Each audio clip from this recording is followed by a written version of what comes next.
All right. Good evening, everyone. Welcome, welcome, welcome. I am going to start the program very shortly. My name is Erica Bell. I'm the branch manager of the Union Public Library's branch, Vauxhall Branch Library, and I'd like to welcome everyone to our program. I will get started shortly, give everyone a chance to log in.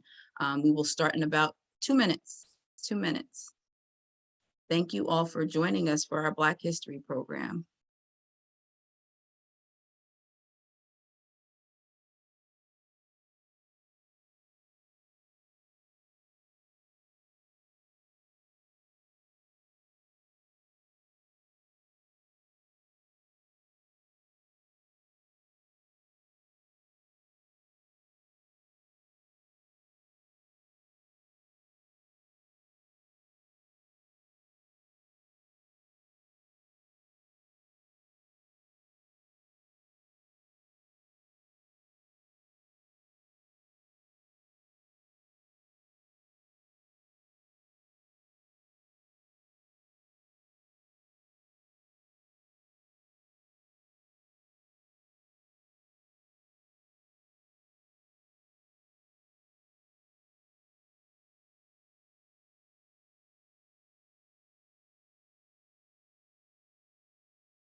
All right.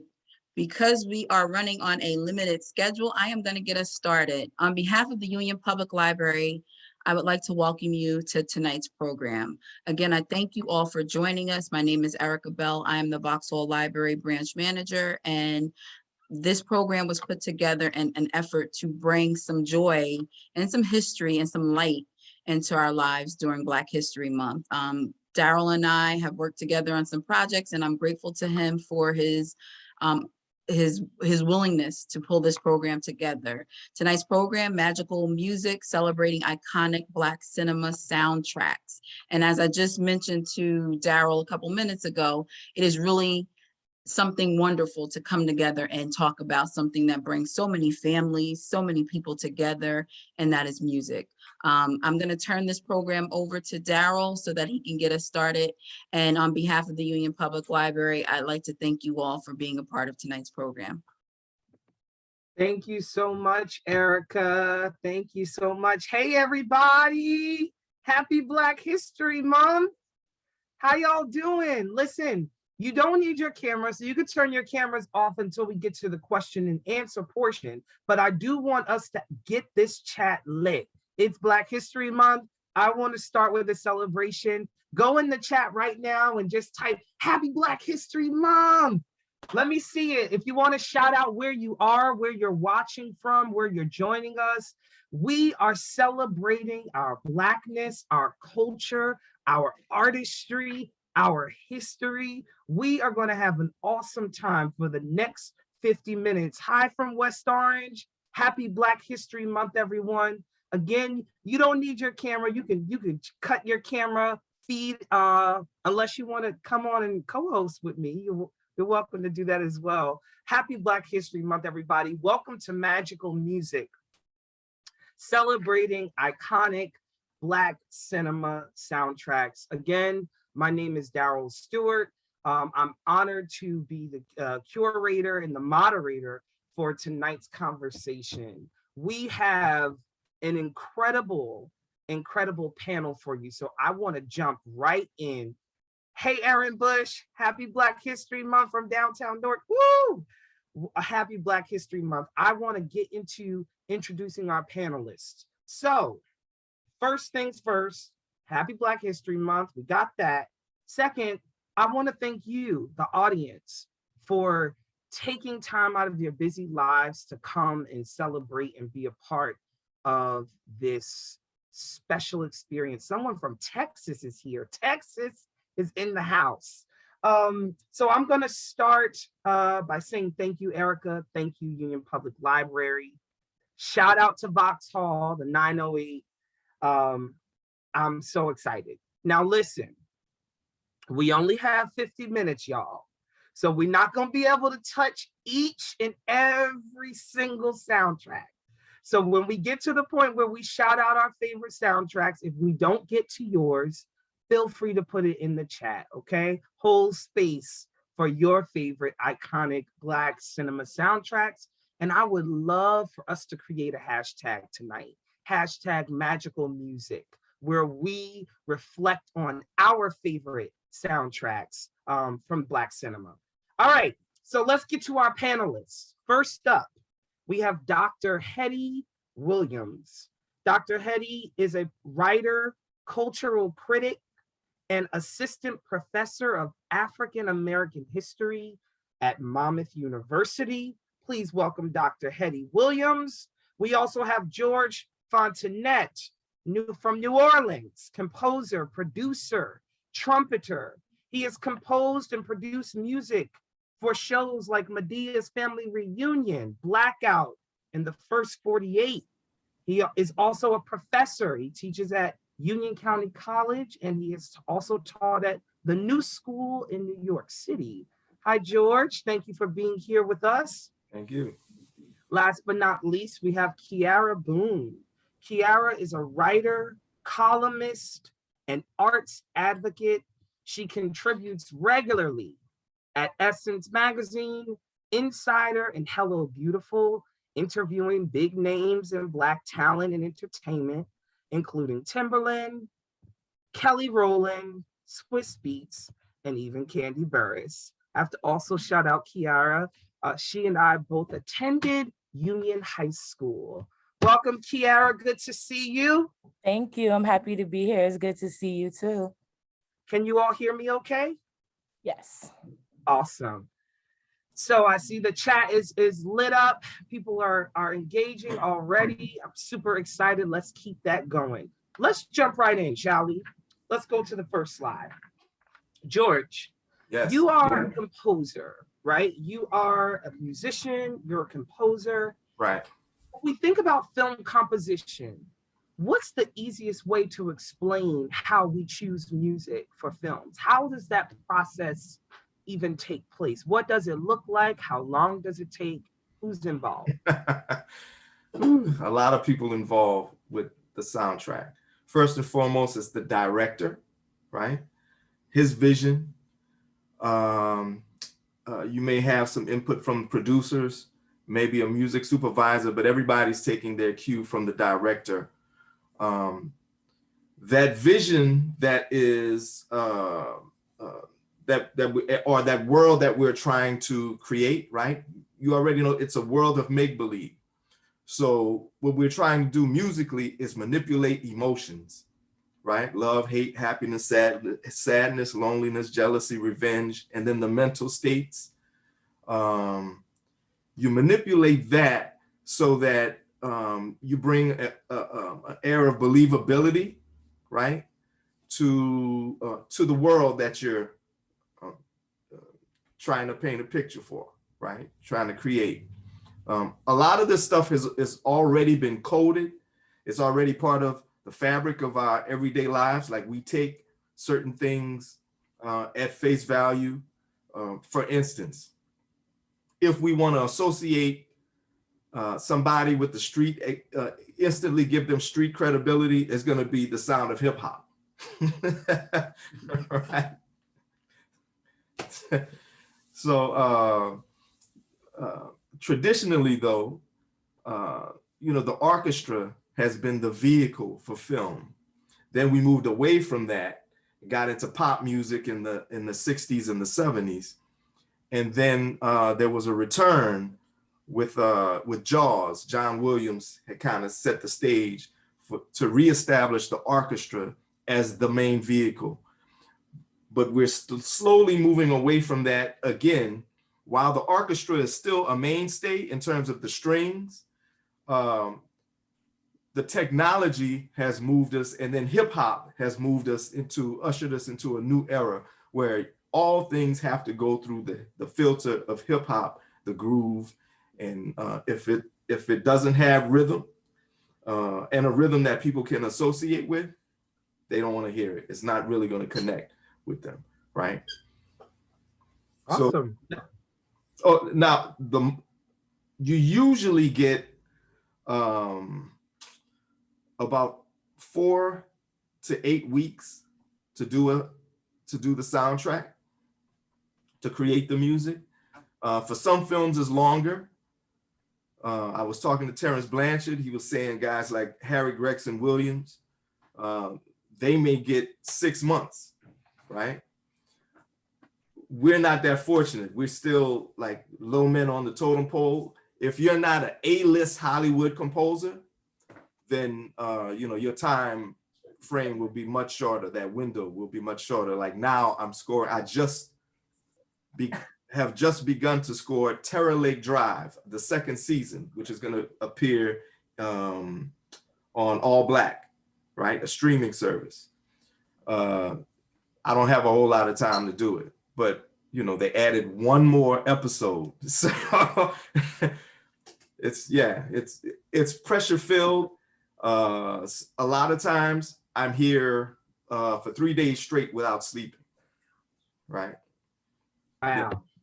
Because you got to get the work done. It has to get done. There's a definite deadline.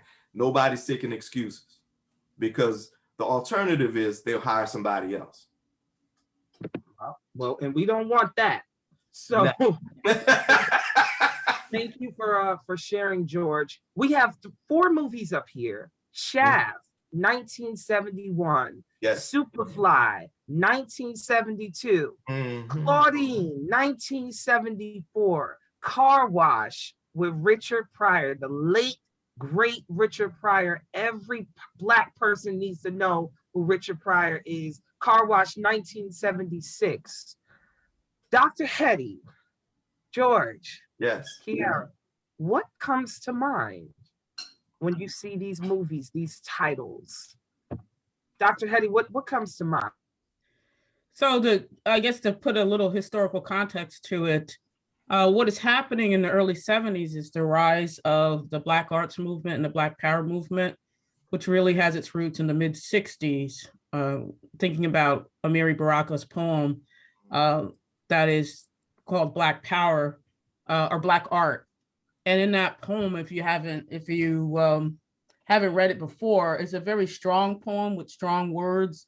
And this is just an excerpt from it. We want poems that kill, assassin poems, poems that shoot guns, poems that wrestle cops into alleys. So in the early 1970s is the Black Power movement is the sister to the Civil Rights movement. And so it's this cultural flowering in which we see the rise of the Black hero, the quote unquote Black superhero like Shaft. At the same time, it's juxtaposed with the Black exploitation era of film, in which you see exaggerated stereotypes of African-American men and women.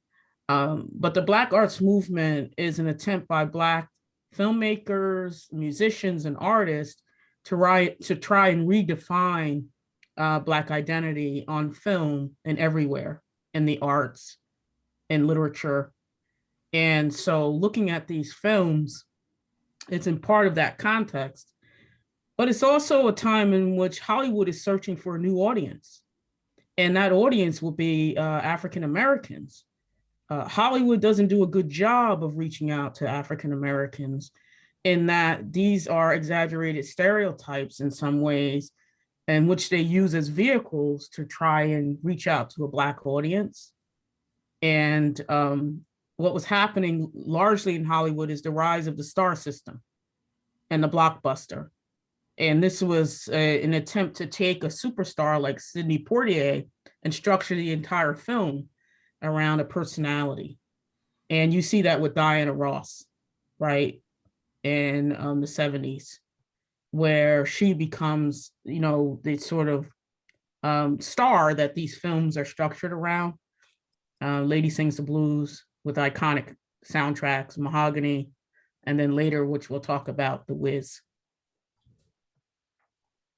Wow, that's good, Doc. That's really good. And what I love about sort of this notion or this idea is that it shows that we started in one space, right? And then we kind of started to move, right? And so the music and the media is following what's happening in the world.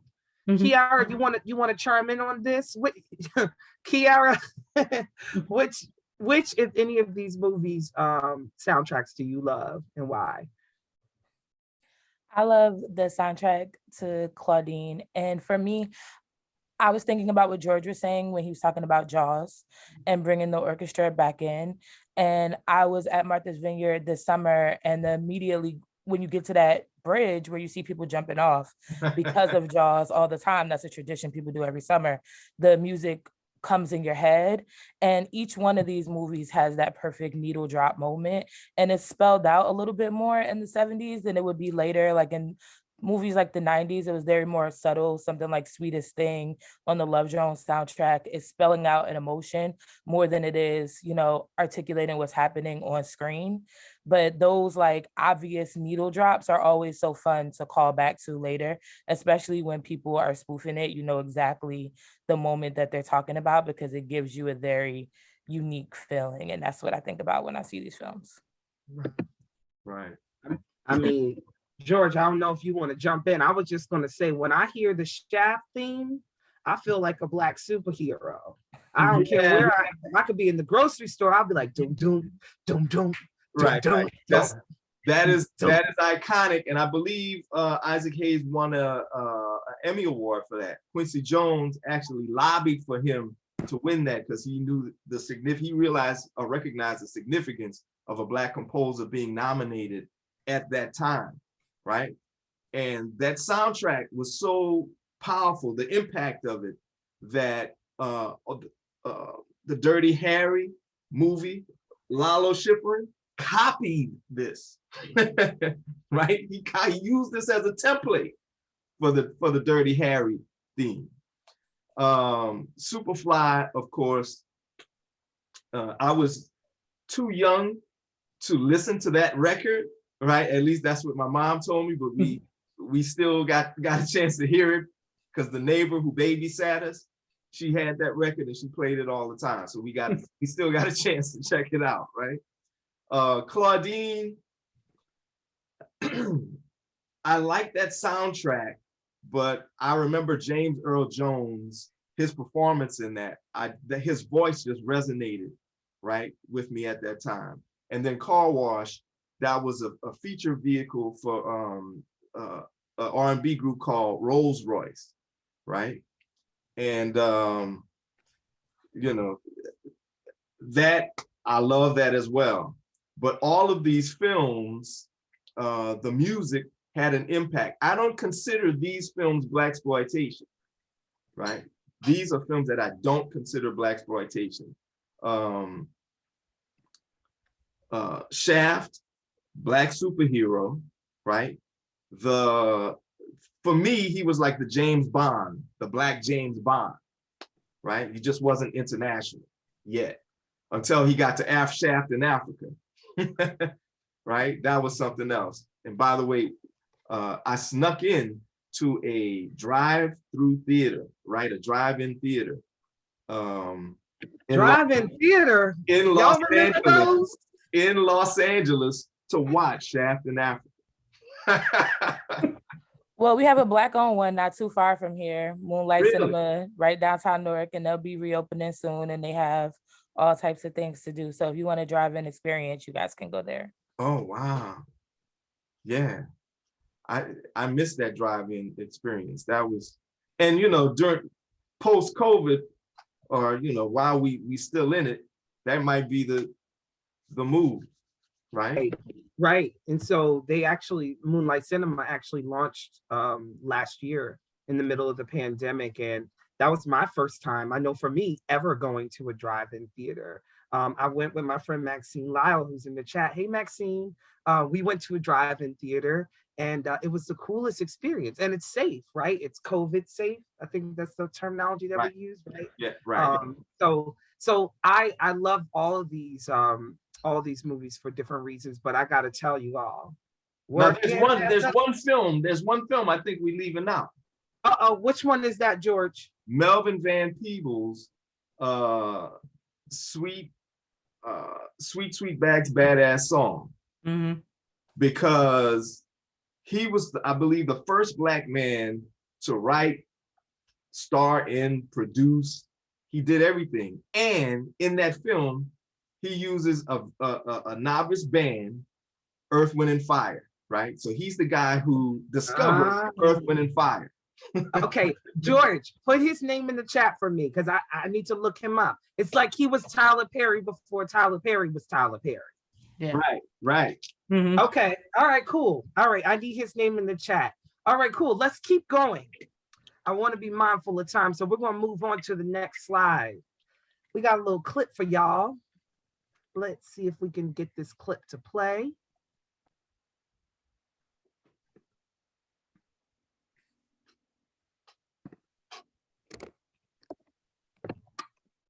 One more time, let's restart it. Let's make sure our sound capability is, we on Zoom, y'all, so y'all pray for us. All right, here we go.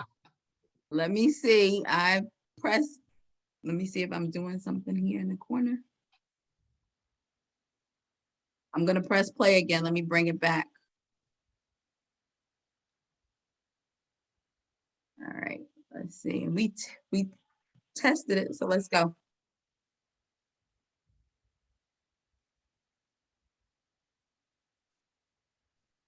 Audio.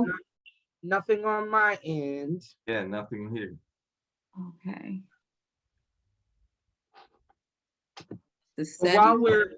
while we're getting that together, we cannot talk about Black soundtracks without talking about the iconic the Wiz soundtrack. Right.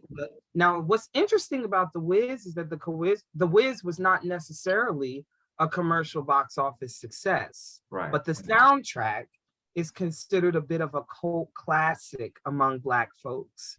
Everybody who's anybody knows the Wiz, and it continues to kind of travel through generations, right? The Wiz is the business, someone wrote in the chat. My question is, why do you think that is? What do you think is the staying power of this particular music and this particular soundtrack? It was authentically Black. And truth be told, if you look at the foundations of the entertainment industry, the foundations of the entertainment industry was built on the exploitation of Black folks. That's minstrelsy, that's coon songs, because after slavery, America only had an appetite for that kind of music, right? It went away and then came back, right? Some say you could, it is reflected in hip hop. The behavior is reflected in what we see in film with Black comedians playing the, the loudmouth buffoon type character. But the Wiz wasn't that, right? It was that thing at a time where you saw a lot of Black actors portrayed as, taking roles as pimps, prostitutes, thieves, right? This was the shining moment for Black folk, right? Quincy Jones, one of our own, did it. It was an all-star cast. You have Charlie Smalls, who's a great songwriter, writing songs. Luther Vandross penned some songs here, right? A very young Luther Vandross. Nell Carter is in here, she's singing, and she's a fantastic singer. Anthony Jackson, fantastic bass player, right? The creme de la creme, all the best were working. As a friend of mine who brought me into the ad game stated, if you were a Black performer at that time in New York City, you worked on the Wiz. If you didn't, something was wrong with your career, right? But that was basically us. I just heard a little something playing. I'd love to get a little clip of this. I love that, George, and it's still very much so like that today, right, in our industry, right? All of the Black folks look out for the other Black folks, and certain Black folks can make ways for other people's careers, which is why it's so important for us to have mentors and to have folks who we can connect to, who can keep that door open for the next generation. Right. Dr. Hettie, Keyaira, how y'all feel about the Wiz? Love it. Oh, Got All it. right, we in I think- business, y'all. Let's listen to a little bit. Let's listen to a minute of this clip. Thank you so much, Union Public Library.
Okay. Amazing, amazing, amazing.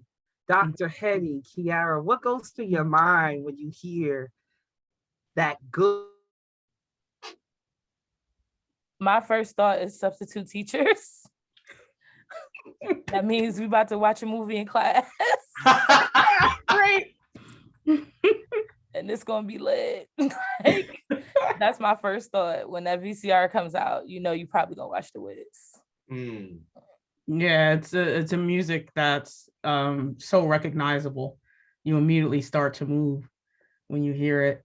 Like anything, I think of the Jacksons, Michael Jackson's music, you know, in the first two beats, who the singer is, the artist is.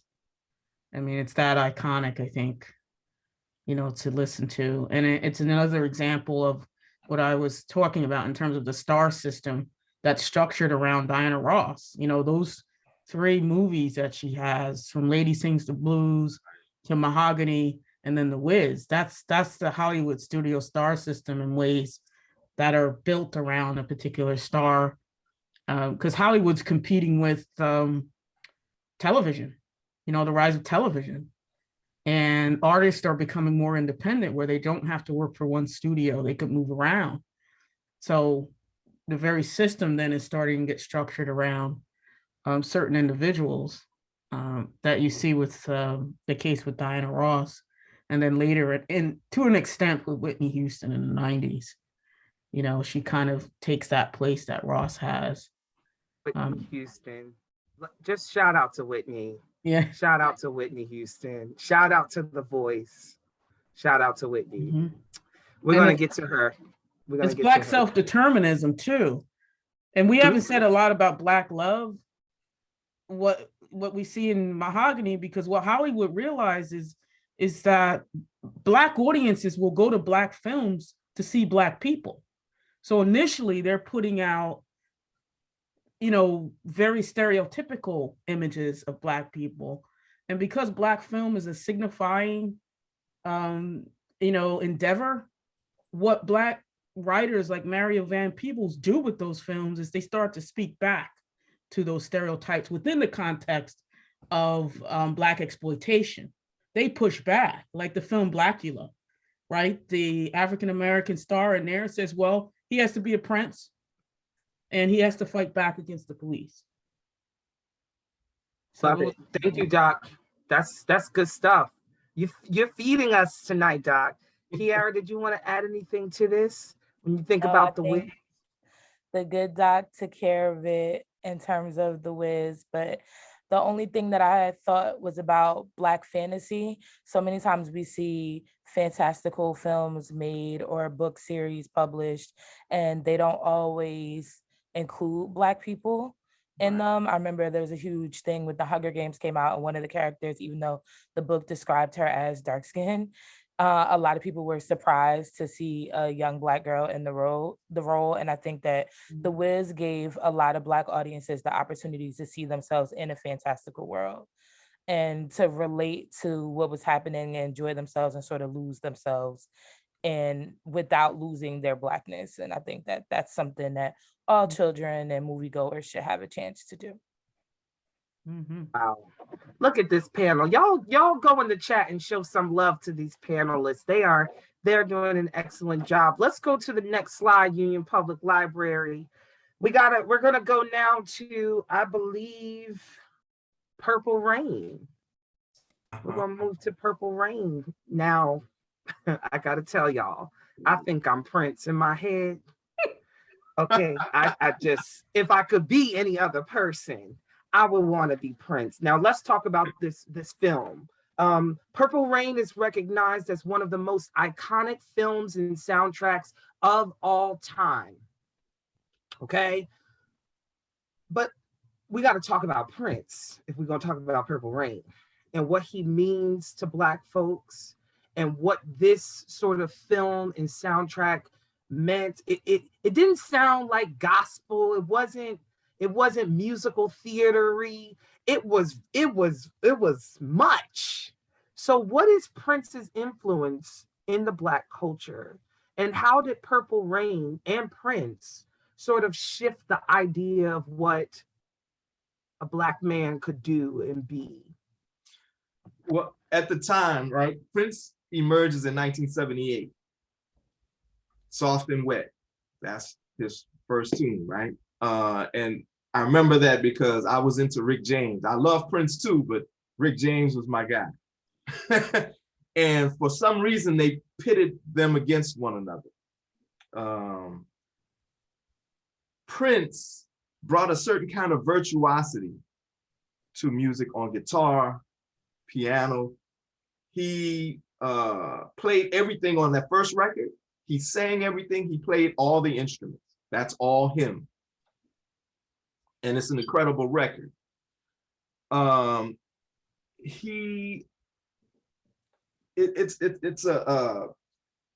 time there was, and there's still a dichotomy in music, right? You have Black radio and then top 40, which was white radio.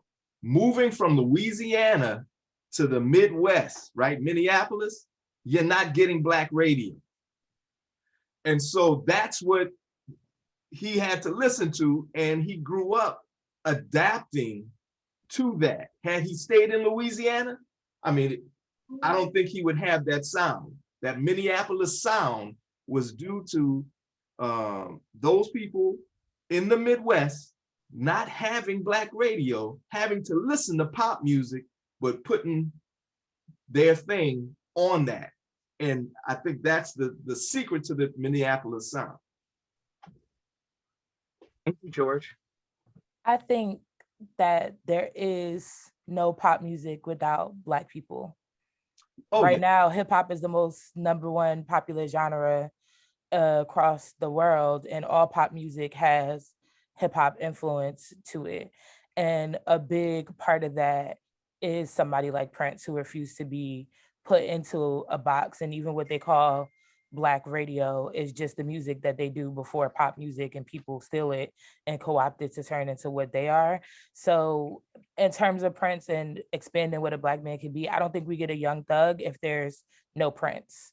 And I certainly don't think we get Virgil, we don't get Lil Baby, we don't get the way that hip hop has expanded without somebody like Prince. But Black music is pop music because what we do becomes popular and it takes over. Now, make no mistake about it. All music that we know today, popular music with drum and bass, what we call boom bap,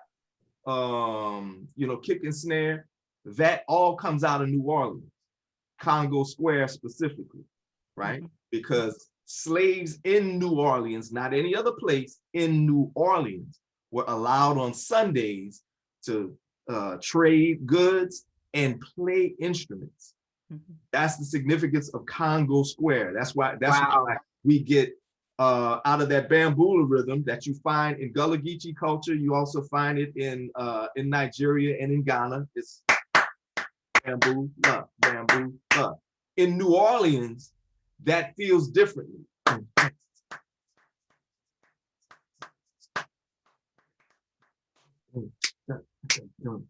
Right? That is that thing that the slaves brought to the US. And after that, if you listen to music from 1900 to 1910, popular music in the United States, with the exception of Scott Joplin, it's all European folk type songs.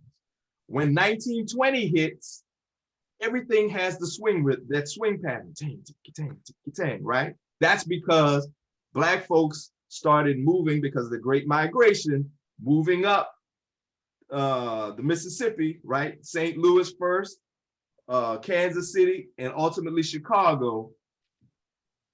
After that, it was done.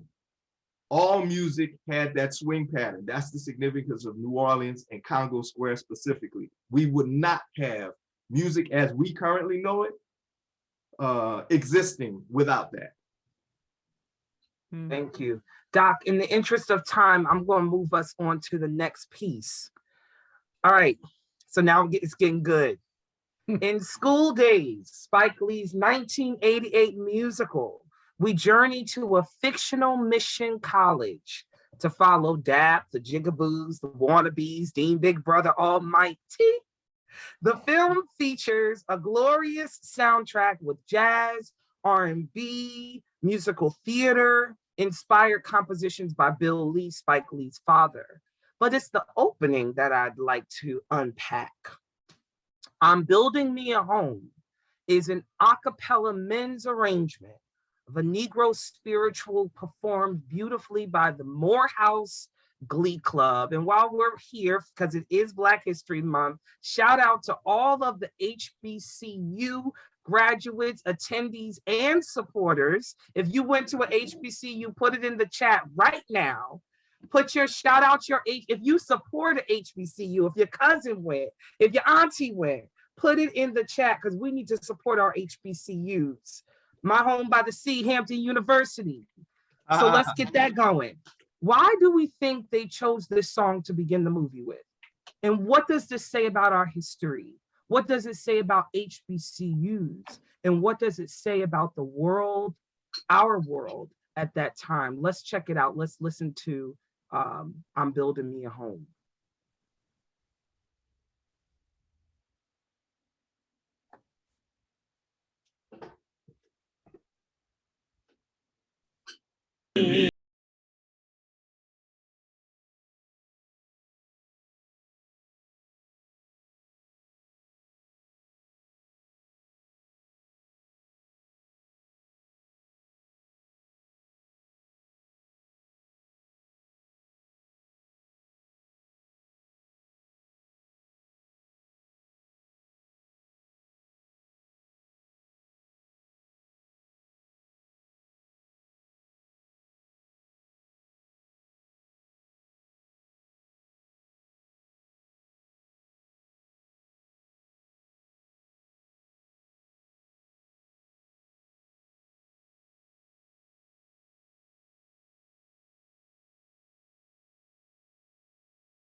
We're gonna pause it right there.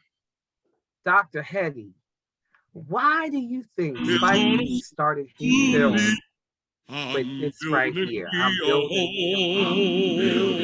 the So I think one thing I don't know if we mentioned, is that Spike Lee is kind of a child of the rise of the Black independent film movement in late 70s, early 80s, because like I said, Black arts movement is about Black self-determinism, self-consciousness, and Lee is in college at that time, and he's being influenced by all of these films and ideas that are swirling around that prompts him to create his own production company. And so when he starts to churn out his first films, he's very conscious. He himself goes to an HBCU. So to invoke the history, which all of his films do, Black history, film as a signifying practice is a way to invoke and record history of a people.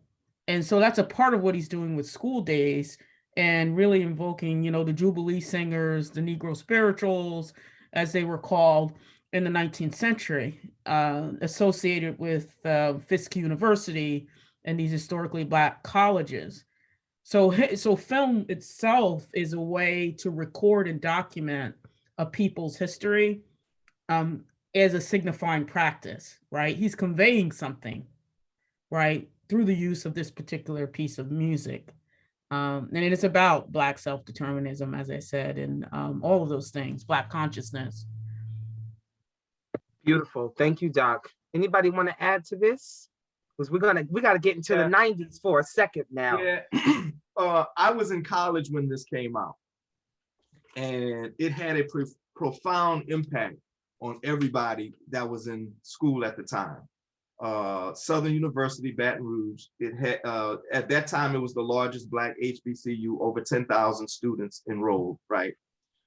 One of my I'm in a fraternity, Phi Mu Alpha, professional music fraternity.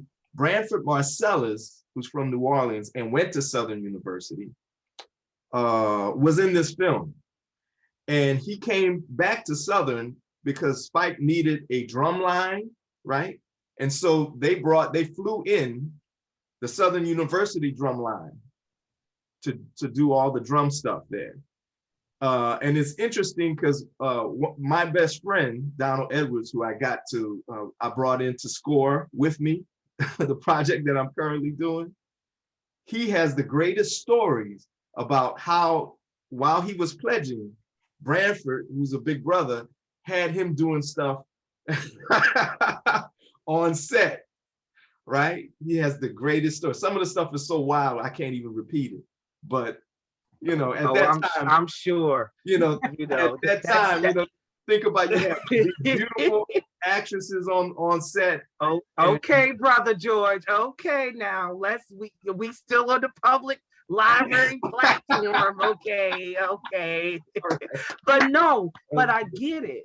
I get it, George. And what I love that you're bringing up for me is that, much like when I work in the theater, when Black folks get together, we don't get to work together all the time. Right. So when we get together, it feels very much like a family reunion. It's so loud. It feels like, is anything getting done? And I see Carmi Harris and Maxine, who are a part of a musical that I'm working on right now that I'm directing.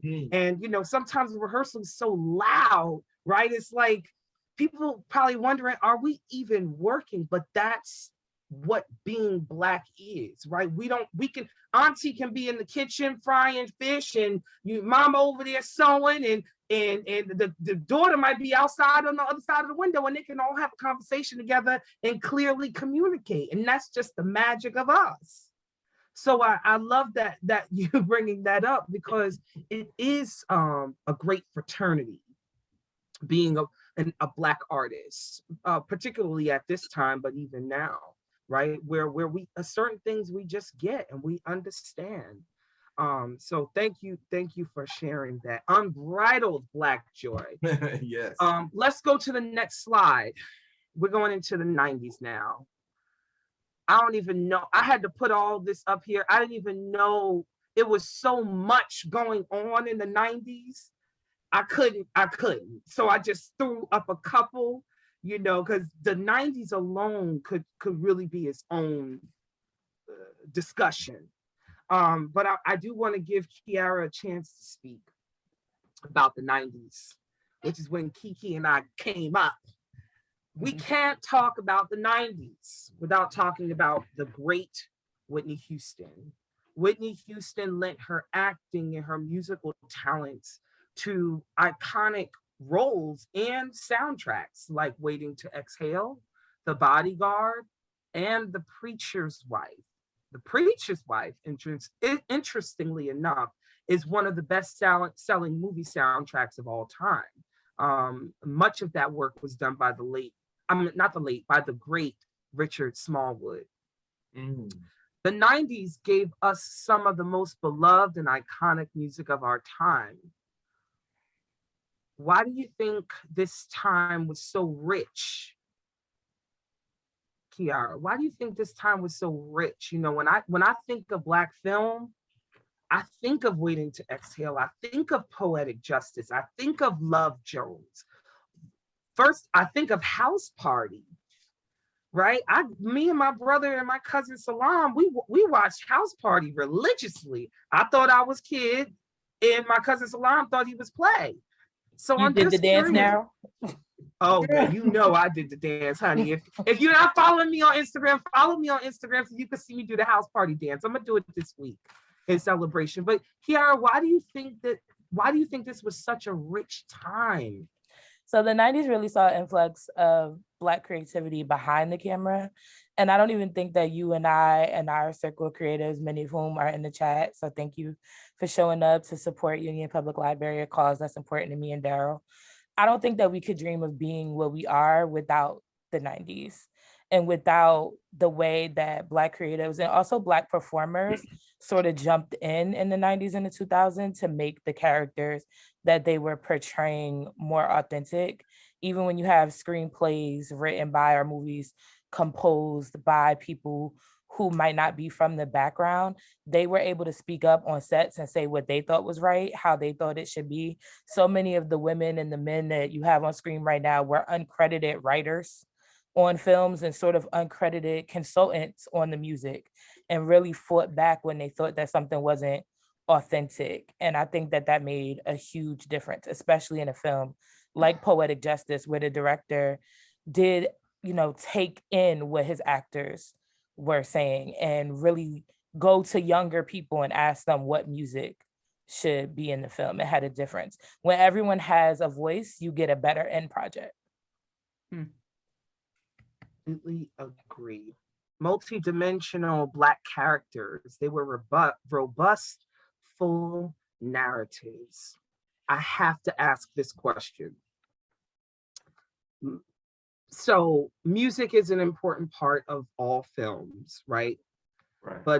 But I want to know from each of you, when you think of a particular moment and a particular song from the soundtrack within that moment, like your iconic Black soundtrack moment, if you had to pick one, just one, that made you feel something, which one would it be? And I'm gonna go first. Mine would be I Believe in You and Me from The Preacher's Wife. Whitney sang that song, and the visual was so simple and minimal, but stunning. As Doc said, it was that first time that I saw Black love in a divine way on film. And every time I hear that song, it brings a little mistiness to my eye. What's the moment for you, Keyaira? I think my pick is the antithesis of that. It's Bernadette burning the car and Mary J. Blige Not Gonna Cry and Waiting to Exhale, saying that her husband was the improper influence and he made them babies go to school with only other 2 Black kids in the school. And when she took them clothes down and she set that car on fire, you know, 10-year-old me felt really seen. I don't know who I was mad at, but I felt it very passionately. And she had me ready to pack my things and leave my little 4th grade husband. And I thank her for that.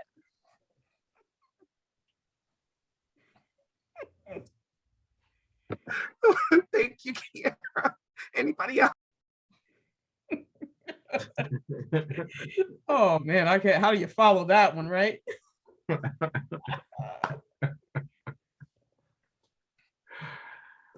I love all of these films, but if there's one moment, it's not from the 90s, it's actually from the 60s.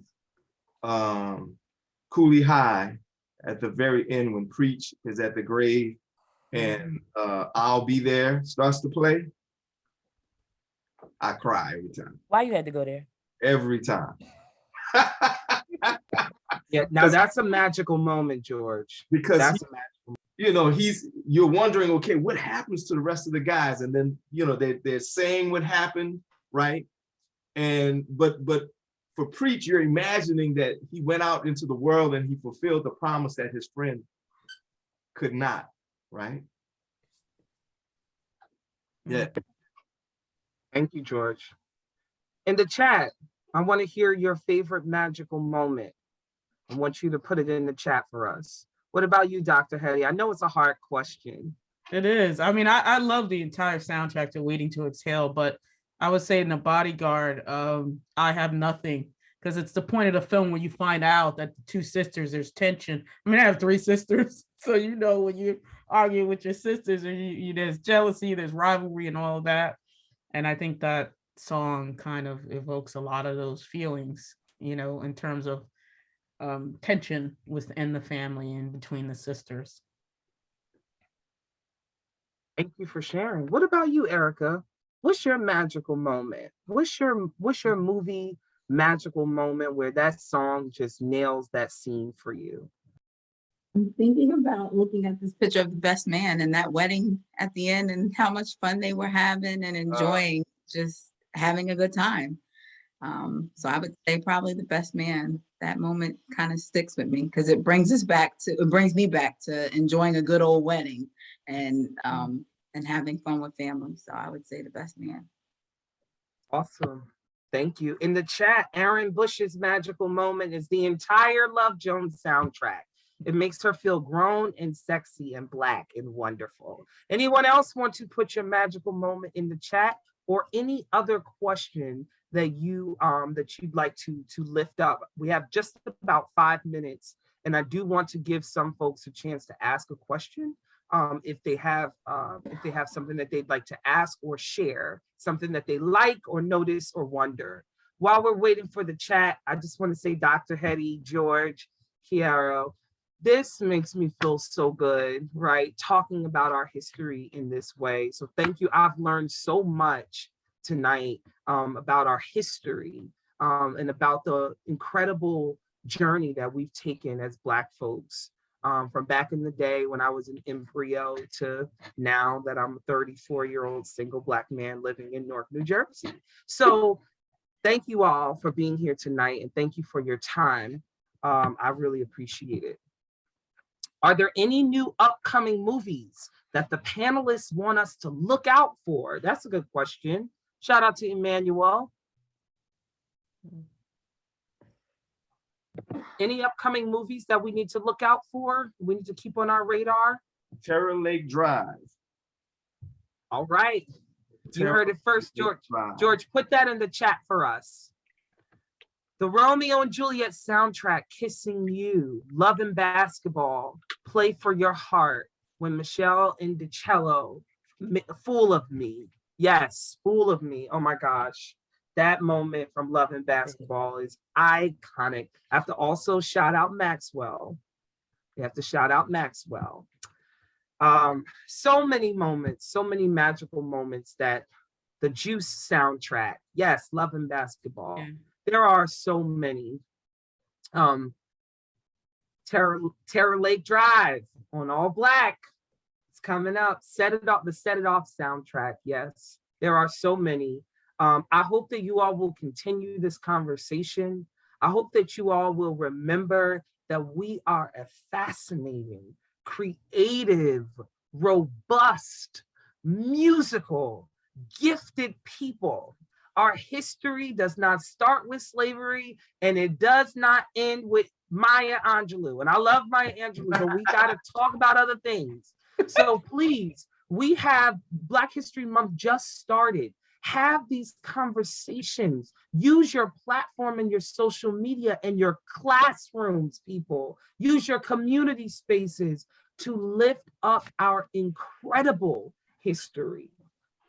Please, please, that's all I ask of you. And I want to thank the Union Public Library for giving us a platform to lift up our art, our stories, our music. It's an honor for me. I love the public library. Everyone should support your local public library, period.